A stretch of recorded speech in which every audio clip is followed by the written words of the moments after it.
Hello,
hello, hello, everybody. Welcome, welcome, welcome. Tonight, our guest is Kelly Mesmer, PKD Patient, Aneurysm Surgical Candidate, and PKD Advocate. Kelly has a very interesting and unique kidney story. On her 4th birthday, Kelly was in the car with her mother. They had just picked up her birthday cake for her birthday party scheduled later that day, but unfortunately, that party never happened. While at a stoplight, her mother suddenly placed her hands on her head. She never regained consciousness and passed away the next day at the age of 34 from a cerebral aneurysm. For days before the incident, her mom had been complaining of severe headaches. What Kelly learned as she was growing up is that polycystic kidney disease, PKD, and brain aneurysms run in her family.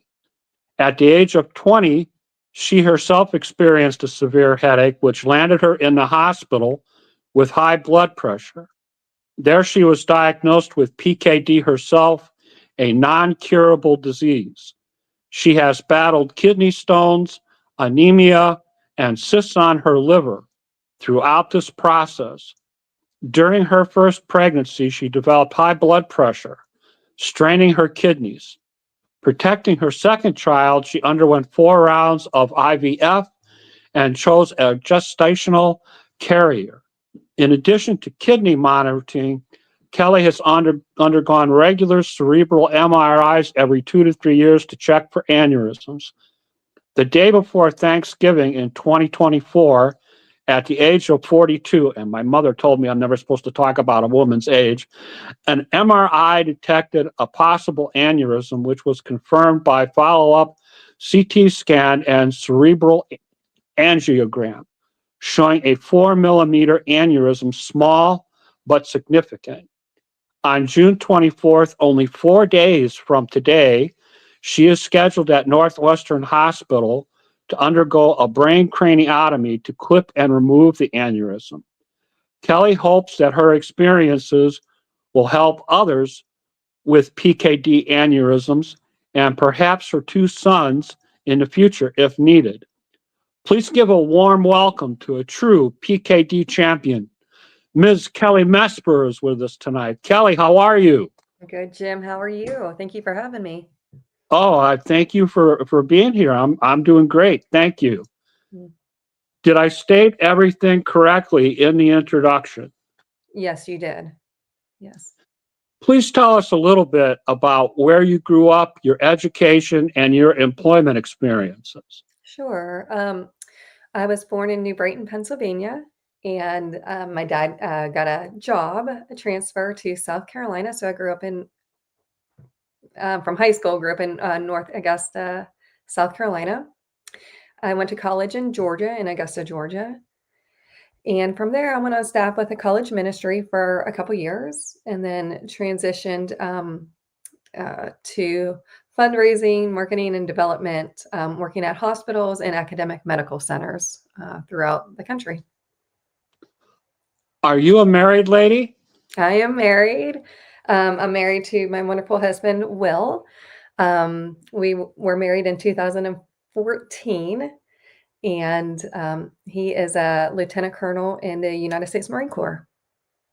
So you guys move around quite a bit then, right? We move around every 2-3 years. Yes, sir. Do you have children? We do. We have 2 really wild boys. One, Ryan is 7, and the little one, Parker, he is 3 years old. And he tells me all the time he is my handful, and he is a handful.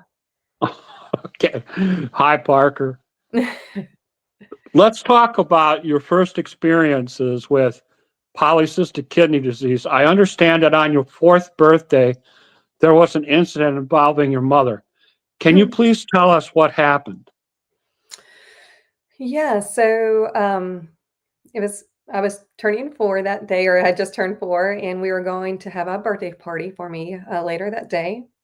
Um, Myself, my mom, and, our neighbor Tish, who is a family friend, we were all in the car going to get my birthday cake, and we just got it. We were driving home, and we were stopped at a red light, um, and I was in the back seat, and all I knew was my mom put her head down, on the steering wheel, clasped her hand to her head, and, praise the Lord, our neighbor Tish put the car in park. Um, we didn't know it at the time, but, um, she, um, had a brain aneurysm that ruptured. The last memory I have of my mom is just climbing over her, um, getting out of the car and going with another neighbor who was, very close by, to that red light.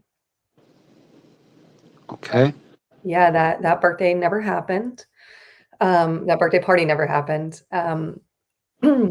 She, an ambulance was called. She was taken to a hospital and was, put on ventilators, until the next day.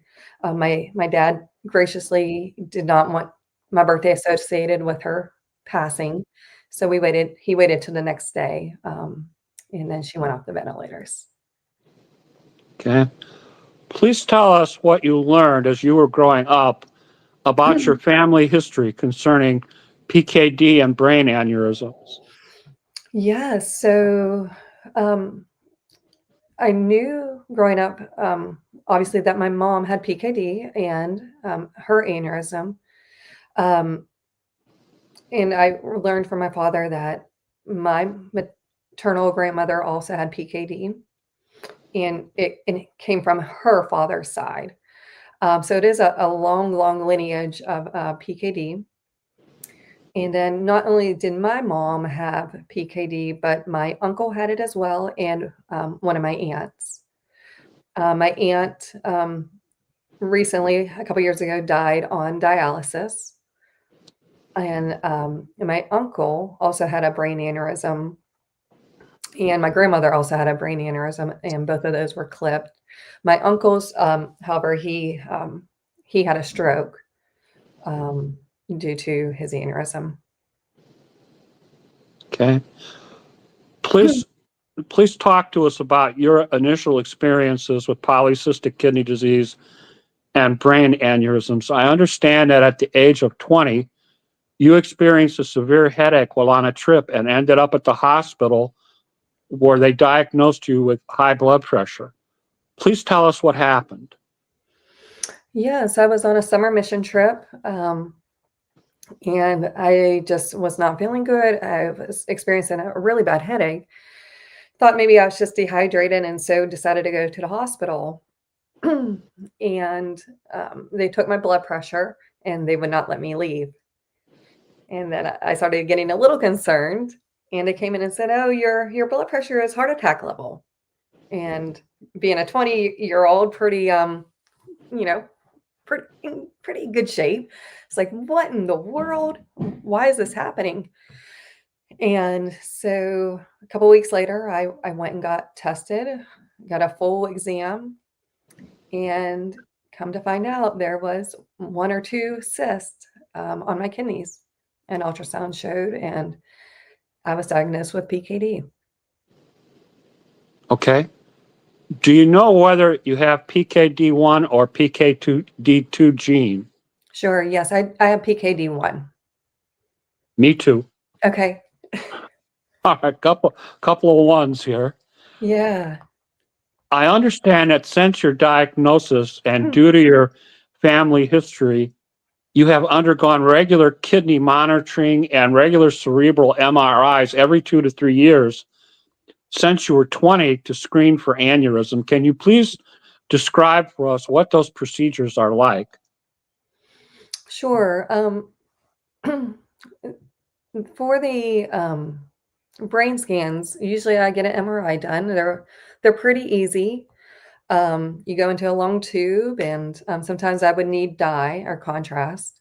That would give you this warm sensation feeling, and it would go away pretty quickly. And the MRIs took maybe 5, 10 minutes. And I would just lay in the machine, just pray. Um, and honestly, just think about how lucky I was that I had the chance to be able to get a scan for early detection. Unlike my mom or other friends that I knew that had passed away from brain aneurysms. Okay. I understand that since your diagnosis, you you've battled kidney stones, anemia, and cysts on your liver. Can you please tell us a little bit about your experience? Yeah. So when I first got my kidney stone, I thought I was going to die. It was the worst pain I've ever experienced in my life, even worse than having a baby. An ambulance was called. I ended up in the ER. I couldn't sit, I couldn't stand. I just thought my body was going to explode just because of the pain. Um, and I was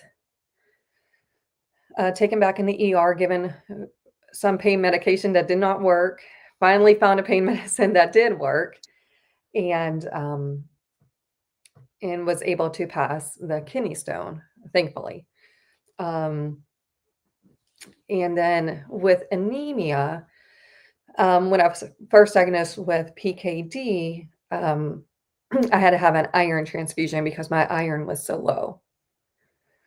And then with the liver cyst, I was just having some belly pain, and so went in for an ultrasound to see what was going on, and thankfully everything was good, but then they saw a cyst on the liver, and so right now they're just monitoring that. Okay. When was your first child born? So Ryan was born in 2017. Um, yeah, and, hold on, I hear my other one coming. Um, Uh-oh. yeah, sorry. Yes, so he okay. Yeah, so he was born in 2017. I'll give you a hug. Come here. I hope this is okay. Okay, no worries. Okay, you want to sit with me? Okay. And what was your question, Jim? I'm so sorry. I was asking about your first child, your first pregnancy. First pregnancy, yes. So in 2017, Ryan was born. And And this is me. yeah, this is Parker. And the pregnancy was going pretty well, but because of my high blood pressure, I was monitored a lot by maternal fetal in Providence, Rhode Hi, Island. Daddy. And so they monitored me very closely every about twice a week. And at the end of my pregnancy, my blood pressure was starting to get really high.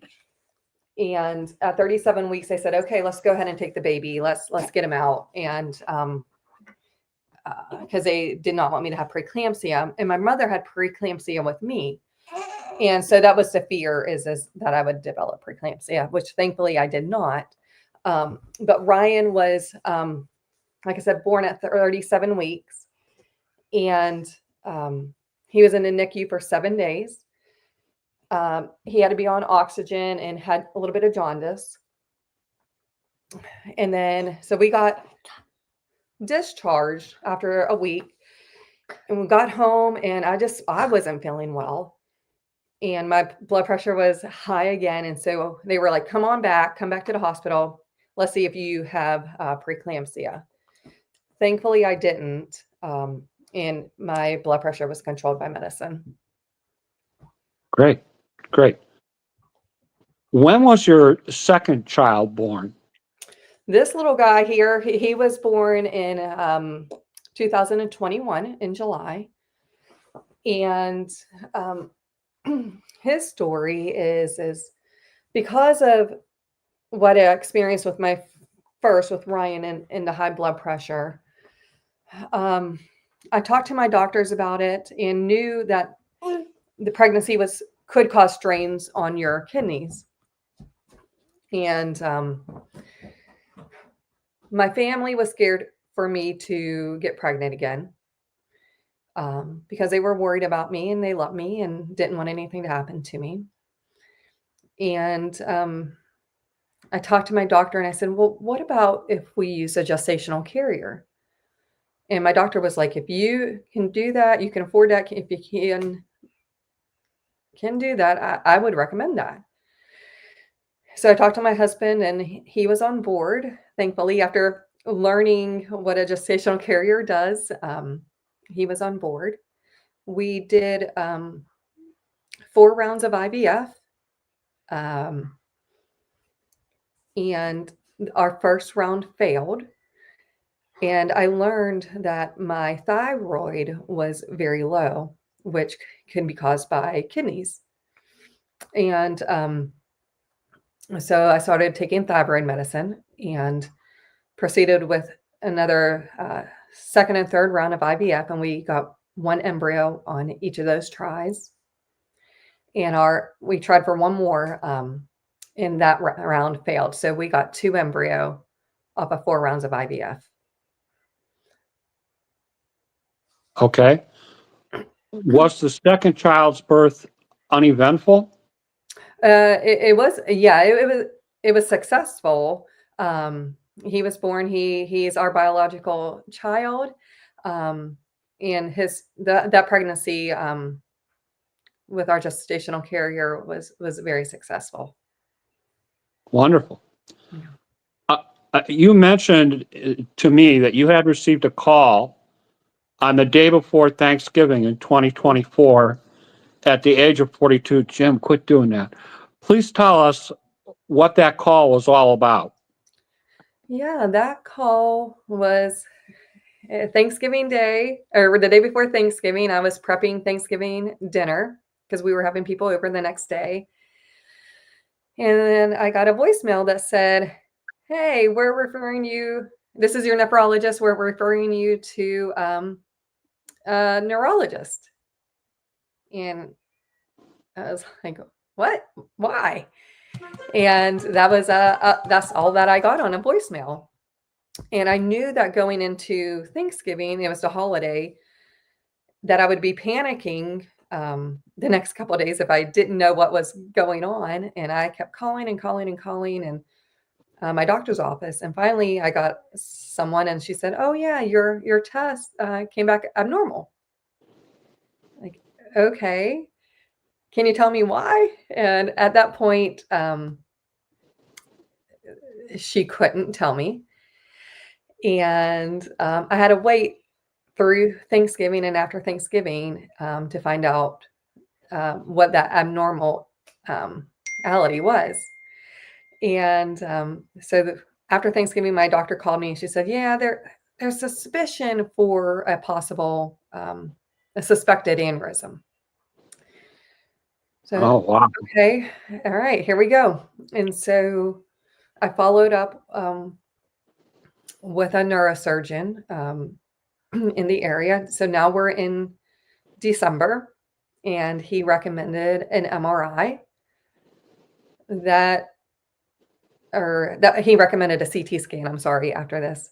And the CT showed possible, again, an aneurysm. And to confirm it, he scheduled an angiogram, and that sealed the deal. That showed, yes, for sure, there is 100% a 4 millimeter aneurysm. And that, I don't know if you've ever had an angiogram, but that just experience was a little wild, where they thread a catheter up your groin into your head, and the sensations are just really, really wild. I've had other things. I haven't had the aneurysm experience, but trust me, when I tell you, Kelly, they've been running things up my arm and up other places for years. So Yeah. I understand exactly what you're talking about. Yeah. It's my understanding that you were around your youngest son's age, Parker, when your mother had her aneurysm. How does that make you feel to have early detection available? Yeah. So I just turned 4, and Parker will be turning 4 here in 10 days after my surgery. And it's almost surreal. It's like, wow, this is a flashback almost. And like, I'm very grateful that, unlike my mother, I had the chance for early detection, and I have that gift. And I don't want my kids to have to go through what I went through of losing a mother and that loss of a heartache, like I did. But it's just really surreal that he's the same age that I was, and my older brother is around the same age that my oldest son is, and just a little wild. Okay. I read that you're part of a PKD study at the University of Maryland. Can you please tell us about your experiences with that? Yes, I had a full study done on me by Dr. Terry Watnick at the University of Maryland, who studies PKD patients. And I went to see her, and she did a full body scan, and just a full workup on me. And every year I get followed up by her and her team via a survey, just seeing if anything's changed or anything new has popped up. And she also studies PKD patients with brain aneurysm. And so I am also in that study. Again, it's from the same workup that I had, just a little bit different questions. Okay. Let's talk for a moment about your support system. Tell us a little bit about how your husband and your family provide support. Well, my husband has been such a rock, honestly. I'm so grateful for him, especially getting this news. And when I got the news, I was provided with, I could either have 2 different types of surgeries. One, I could either have a stent put in, or I could do a craniotomy. The craniotomy to me is just a lot more scarier than the stent, because a stent is just going up and putting in stents, and then you're done. It's not as invasive as a craniotomy. So I was like, yeah, let's do that. And then I got a couple other recommendations by 2 other neurosurgeons at Duke and Northwestern, and they recommended a craniotomy a little bit more. And during that time, I was just so anxious, so scared. And I didn't want to make the wrong decision. And my husband was there to support me. He didn't tell me which surgery to have. He was very hands off, but let me talk, let me cry. And the same with my family and friends. They were there to listen and to support And me. hit me. And hit me. Yeah, and you too. Hi. Hi, Parker. Where your bone? And besides my friends and family, I have a great church, a support network. And being new to Indiana, just recently, the past 2 days, my community here, especially my older son's school community, has just rallied behind us. They Hey, provided, what's your name? they put together a meal train, and for What's the your next name? 6 What's weeks, your name? What's your name? hold on, Parker. The next 6 weeks, No. we are just provided with meals, and we will just be loved on. So we're very blessed, very, very grateful for the help and support here. Parker, my name is Jim. Jim. I don't know what he's getting into. Does anybody? Here. Talk to us a little bit about your advocacy experiences with PKD Foundation. Yeah, so my advocacy experience is very new. And it was with you. We advocated for dialysis patients and for those that wanted to give a kidney, for them to be able to have the support to be able to do that. And you can even explain that a little bit more if you would like. Okay. I think there were 3 issues altogether. They involved dialysis and transplant. The immunosuppressant drug bill was on the list, for example. So, and Kelly did a wonderful job of sharing her story and raising awareness. And I noticed that all of our members of Congress paid great attention to Kelly's story. Yeah, they were very supportive. Please tell us about your greatest hope for a cure and what your wishes are for your sons. Yeah, so my greatest cure or greatest hope is for a cure because PKD is 50-50 if you inherit this disease, which we all know. And now knowing what I know about this disease and so many different things can come from this disease, I don't want them to have that. I don't want them to go through that. Whether it be having a brain aneurysm or even kidney stones, right? Or like you, having to go on dialysis. So my prayer and hope is that a cure will be found for this disease. And yeah. I can understand that. I have a son too. He's a little bit older than your children. My son is in 40. Here, go play with that.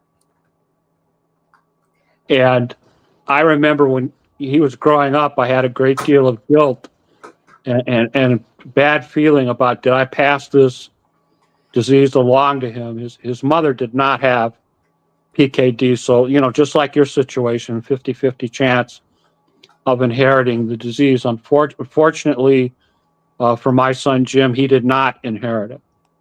So, and just to blow my kid's horn a little bit, he works for the Cincinnati Reds now. He is in the collectibles and also player relations, and he travels all over the country with the Reds while they're playing baseball. He just called me yesterday. He was in the locker room while they were playing, hiding out in a closet so he could talk to his old man. So that is awesome. I just came from a baseball game myself.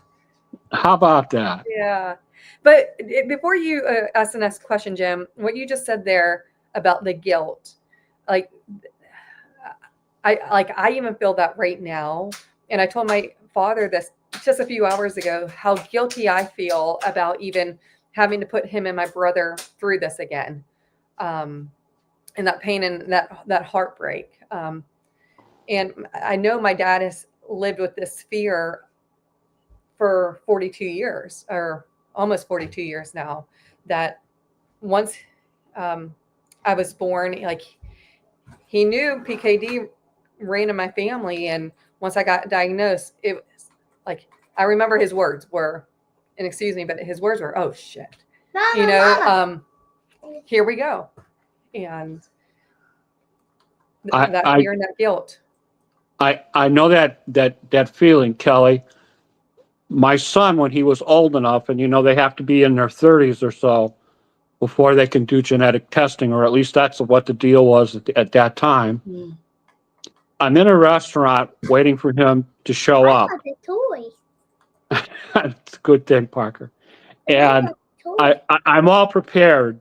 I know where to send you. I know what doctors you need to see. I know what tests you need to see. Let's get you on transplant list right away, and all that kind of Mhm. stuff. So I'm ready for the conversation. Yeah. I'm dreading it, but I'm ready. Yeah. And my son comes bouncing into the restaurant on the balls of his feet, throws himself into the booth that we're sitting in, leans way up toward my face, puts his fists underneath his chin, looks at me with a big grin on his face and says, "Dad, I don't have it." Happiest That just moment gave of me my life chills. right there. Yes.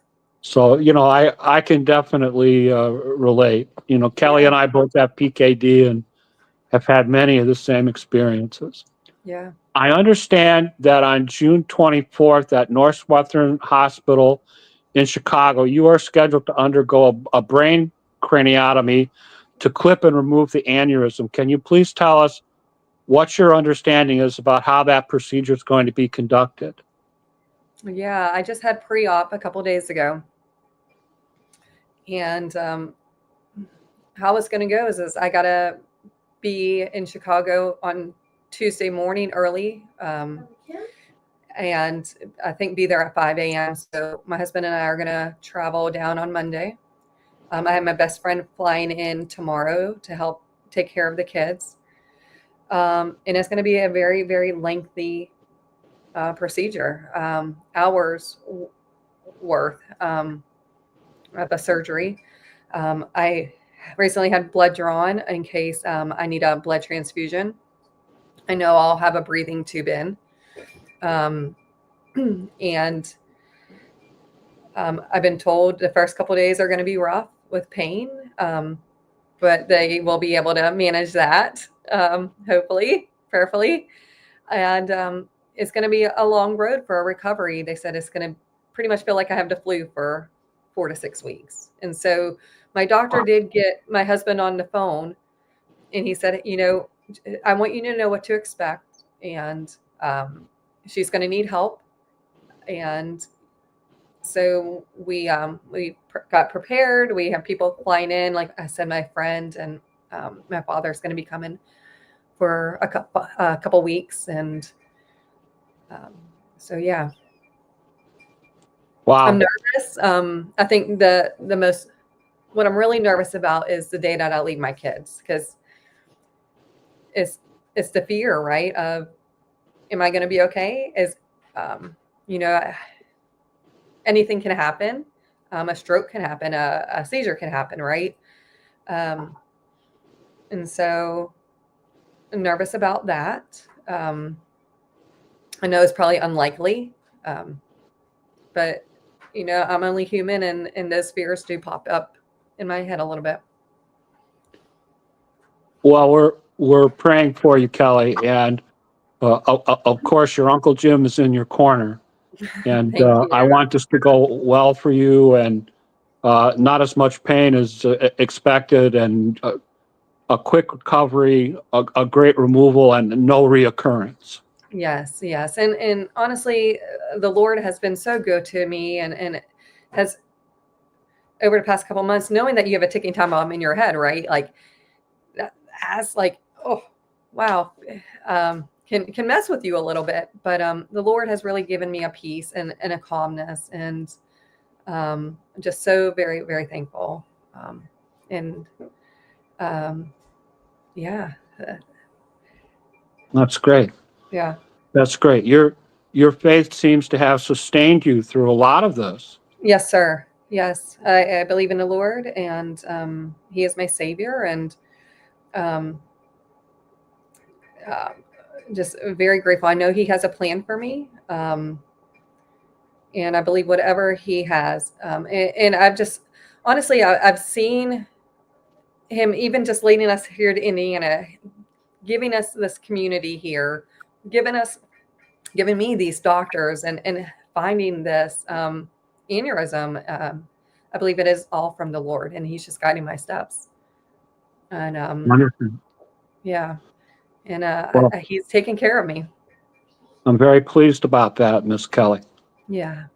Very, very pleased. I just want to remind people this broadcast is pinned to the top of my Facebook page, Jim Myers, Myers, all of my research on the broadcast is in the comments to the broadcast. So all of the procedures that we've talked about, all of the issues that Kelly has raised, there's a section on each, and there are citations to go with the remarks about the things that she's talking about.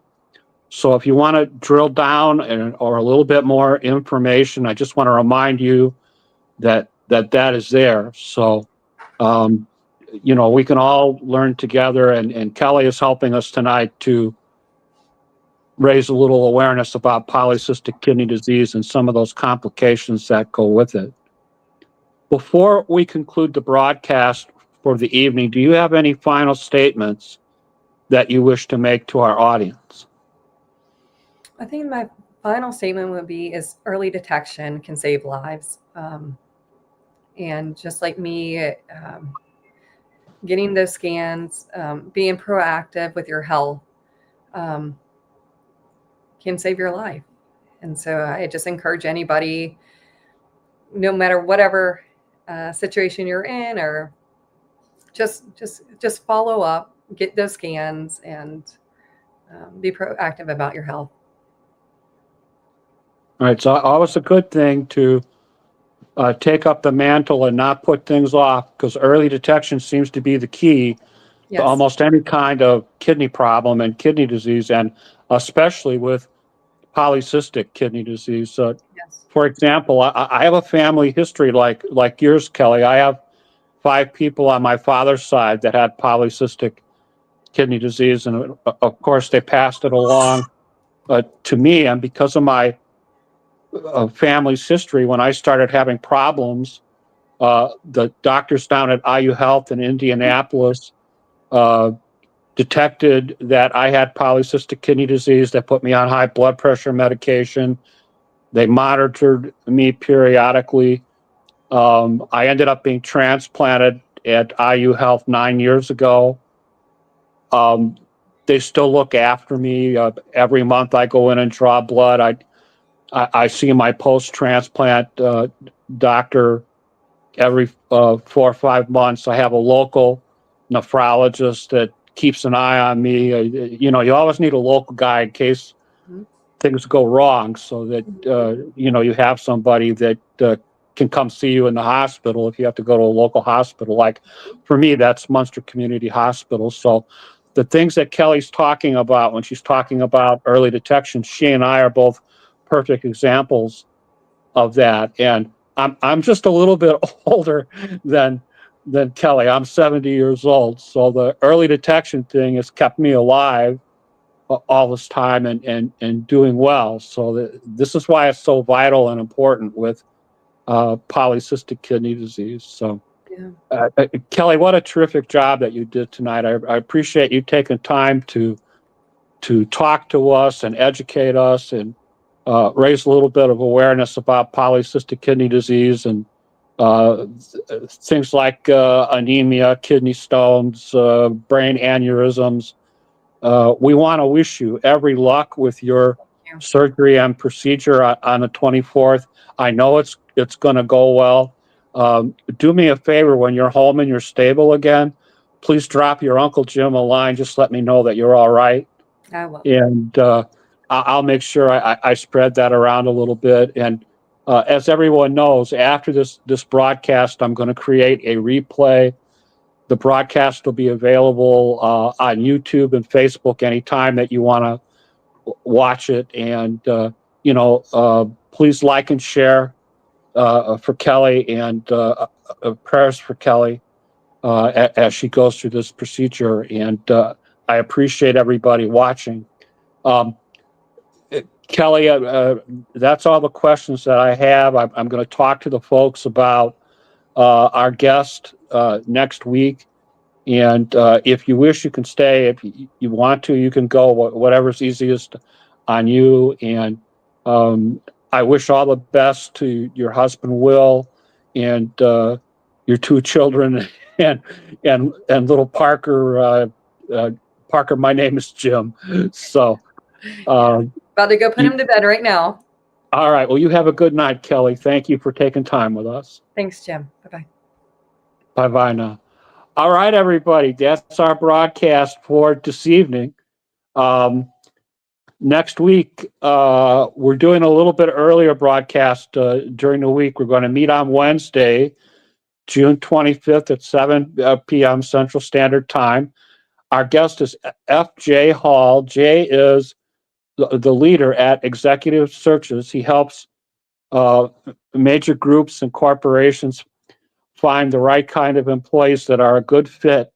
The reason that he's coming on our broadcast is he recently was working with Richard Kellner and the PKD Alliance to find a good fit for an executive. And if you remember, Kevin Schnurr was on our broadcast a little earlier.